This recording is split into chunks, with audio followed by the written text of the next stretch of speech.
Hi, 大家好. This is Jamie Roof from Chinese Business Breakthroughs, and I want to thank you for taking time out of your busy days to listen to this interview. Today, I'm going to interview my good friend, Matt Phillipson. Matt is a veteran China expat who has lived in China for the past 10 years and who currently owns an electronics company in Shenzhen, China. If you would like to learn more about Matt's company, Trestle Corporation, please check out the website below for more information. In this interview, you're going to learn how to leverage your Chinese business relationships with your customers, suppliers, and business partners into more business opportunities. Let's get right into the interview. Hey Matt, how's it going? What's going on, Jamie? How are you today? Not too bad. Thanks so much for taking time out of your busy day to, chat with me. I'm sure our listeners are gonna get a lot out of your business experience in China. Sure. Let's just get started. How many years have you lived in China? This is going to be my ninth year, so almost a decade. Wow. And so have you been happy with your time so far? Well, yeah. I actually, believe it or not, what happened was when I graduated university, I came out here for an internship instead of taking a job back in the States, and was out here for about 6 months, and then I went back and I worked in the States for a few years in Chicago, and I missed China, and I was in my early 20s at that time. I said, heck with it, and worked at the United States China Chamber of Commerce, and just said one day, all right, I'm buying a plane ticket, and came back over here, just with Awesome. a few contacts, excuse me, and then the rest is history. Great. That's awesome. So what do you currently do? I started a firm about 5 years ago. We're in the electronics industry with a focus on casino gaming. Okay. So, and just that's what I mainly do over. And I started in engineering consulting, and then I even sold cosmetics for 2 years in this country, all throughout almost every province, and then got into electronics. Wow. So I bet some of our entrepreneur listeners will really like to hear what you have to say. Oh, it's Um, tough. It's a uh, very unique place to work. oh, I bet. So do you frequently do business with other Chinese businesses, Chinese professionals? That question is absolutely every day. Okay, but I don't do it so much on a day-to-day basis anymore directly with them. That's what I have my great staff for. Okay, in when I first got into business, absolutely, I was every day in front of working with Chinese buyers or suppliers, whatever, and I'd be going to factories every single day. Now, my staff, who's been with me, especially my GM, who's been with me from the very beginning, he really takes care of that. And the only time I have to go is if there's a new project launch or a complete big F up. Okay, that they need the boss to go and figure out how to give some solutions to our suppliers. Okay. But I guess to reiterate, like in your past 9 years in China, you have had some experience of rubbing shoulders with. Absolutely. I mean, it's just where I'm at in my business right now is that I don't have to spend as much time at suppliers anymore. I'm more focused on the client side in the United States and Europe and South America. But yes, every day. Okay, for the first 7, 8 years. Okay. Yeah. Within what you're allowed to tell me or what you can tell me, what are some of your personal or your business's accomplishments in China? I It's a good question. Let's go back to like when I sold cosmetics here. I was the what we call a lot of times the token white guy. So you put a guy that's speaks a little bit of Chinese at that time, fit 6'1". All right, you put him up there, and what I ended up doing though is I ended up selling $500,000 contracts, cosmetic contracts, throughout different provinces, and I had a great sales team with me. One of the most things the best thing, and I'll always remember this, was I was in Chongqing, and I get up on stage, and there was 10,000 people in front of me in this big square. Okay, Wow. and my translator and I, by that time we had a sales spiel that I would speak, English. She would do it verbatim, and then I would speak a little Chinese, and she would go English. It was a great spiel, and it got the whole crowd going. That's one of them. and I'll always remember that. Another one is really just starting a business, okay, and using somebody else's, at that time using the cosmetic company to pay my paycheck until I first started getting some orders for my electronics company, and that was something unique. And then actually starting a Wolfie in China, that's a wholly owned foreign enterprise. My Hong Kong company owns the enterprise here in China, which allows me to have an import-export license, and that's something. And it's my name on I'm the legal representative. We pay our taxes. It's something that a lot of people just don't do. However, though, it's not as hard as long as you follow the rules. Okay. And the next thing is being able to open up another division in the United States, because my business has gotten to the point where I need to have an office in the United States now. Yeah. So that's all because I'm here in Shenzhen, China. Okay. Without this base here, I wouldn't be able to do what I do today. Do you think there are certain benefits to opening a business in China versus, say, in the U.S.? Well, I think that the way you have to look at what you're doing. Okay. I'm in electronics, so I'm in the electronic capital of the world. I make product that, yes, it could possibly be made in Malaysia or in the United States, but it's going to cost more. Okay, right now for what I do. All right, so it's yes, if your product can't be made anywhere else, then of course, absolutely, the benefit is here. It's that niche product that you have, and China for me, especially being down here in Shenzhen, is I don't have to travel. Okay, I don't have any suppliers outside the PRD, which is the Pearl River Delta. I've kept my supplier base, within like a 100-kilometer radius, so I can get anywhere in one day. And by having that base, that solid supplier base, it takes so much stress off you, and that's why doing it in China. If you open in the United States and then you're sourcing from China and you don't have a base over here, you're going to have nightmares. Oh, I bet. Yeah, because you can with today's technology. Look what we're doing right now. Is yes, I can contact clients, get the introduction going, but then I can go visit them. Okay, whereas you have to have your supplier base first. Not to mention, and I'm sure this is one thing you can attest to, is that especially when doing business in China and trying to develop relationships, it just makes, I imagine it just makes it so much easier to connect on a deeper level with your suppliers and partners. Absolutely. I have one supplier that I have done business from day one. Okay, from day one. I have another supplier that I started doing business with them 4 years ago. So and what we do is, one thing about that is we pay our bills on time, all right, and in cash. And I'd say the Chinese don't do that to each other. So when you're a foreigner, you come into China, okay, well, are they going to try to rip you off? Yeah, of course. But you build up that relationship by paying on time.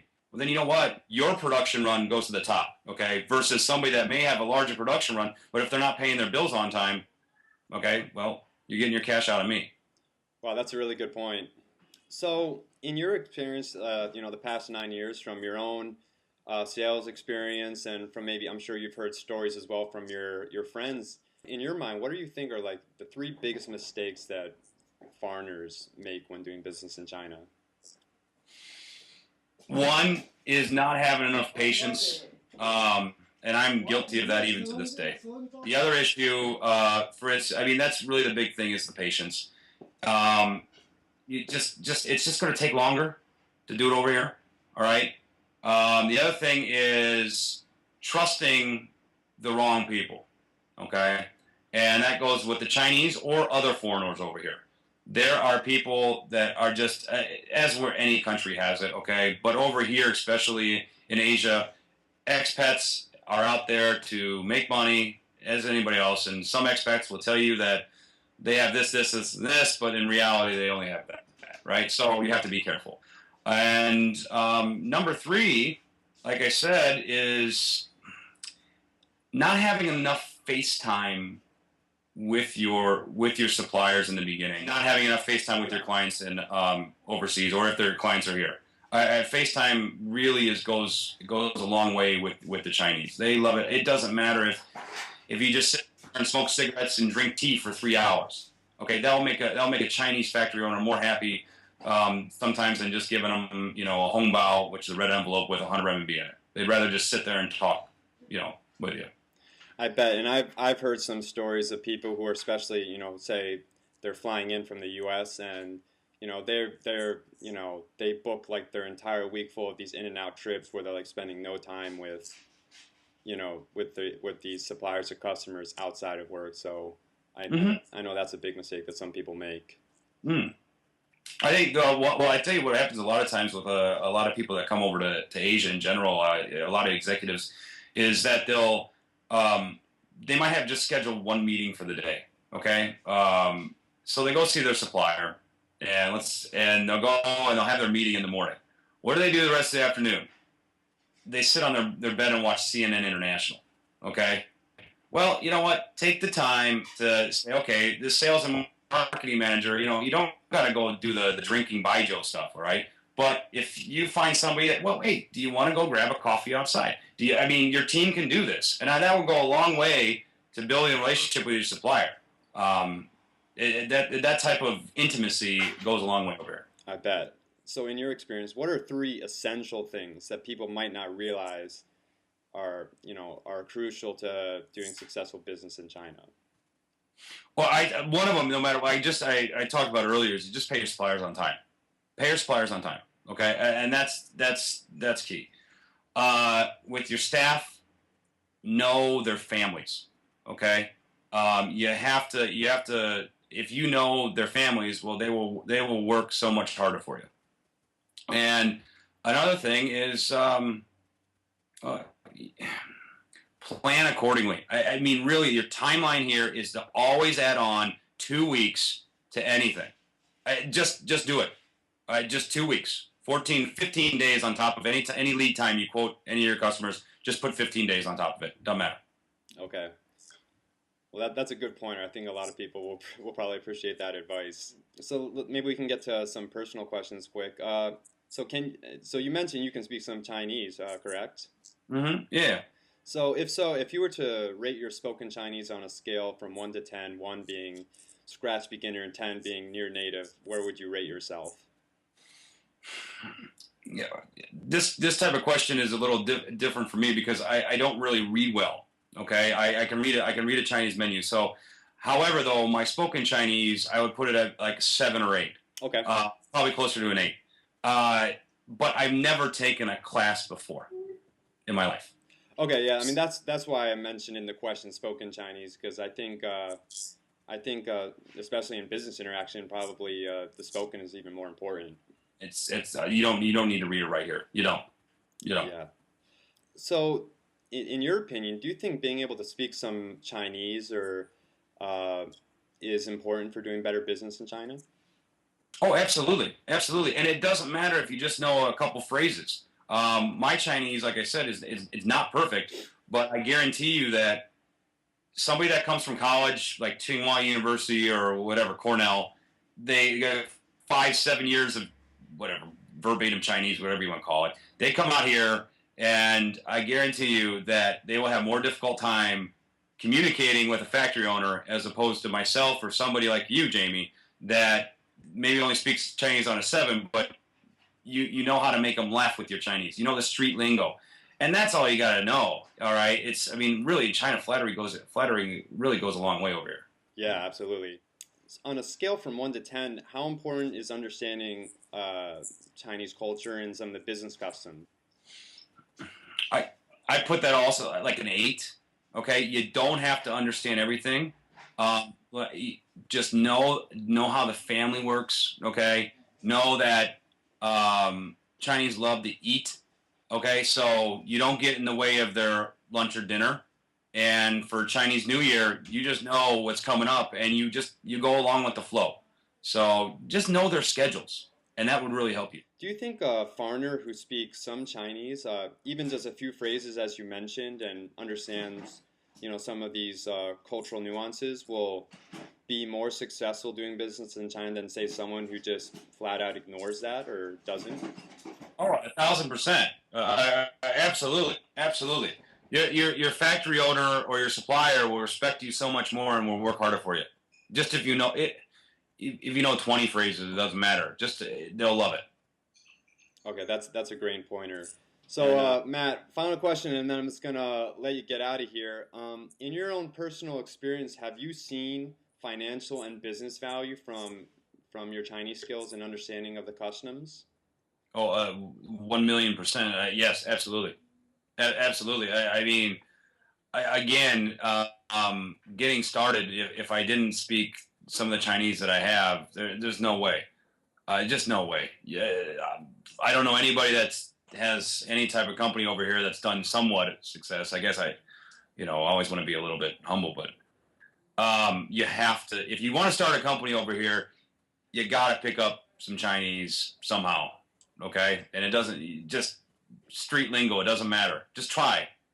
And even if you mess up, who cares? I mess up in Chinese every single day. I don't care. You Yeah, know. and it seems like even if you're not planning on starting a company in China, even if you just travel over, a few times a year, I can imagine it's even more important. Even more important because all of a sudden that supplier will remember you. Okay, what makes you different than the other executive from Walmart that comes in? Okay, that doesn't take anything. Maybe that's the key here. All right, Matt. Well, I'm going to let you get out of here. I just want to thank you so much for giving me time out of your very busy day to, chat with me in this interview. I'm sure our listeners will really benefit from some of that great advice you just gave us. All right. Well, hey, thanks a lot, and have a great weekend, and good luck, and see you next time in Shenzhen. I hope you enjoyed this Chinese Business Breakthroughs interview with Matt Phillipson. I sincerely believe that if you follow Matt's advice, you will see results in your next business trip. As Matt said in the interview, trust, respect, and good relationships are key to doing more successful business in China. If you want to learn more about how I can help you bridge the cultural gap, gain trust and respect, and accelerate your business relationships in China, please enter your name and email on the right-hand side of the screen and take your first step towards a business breakthrough in China. Thank you. 谢谢.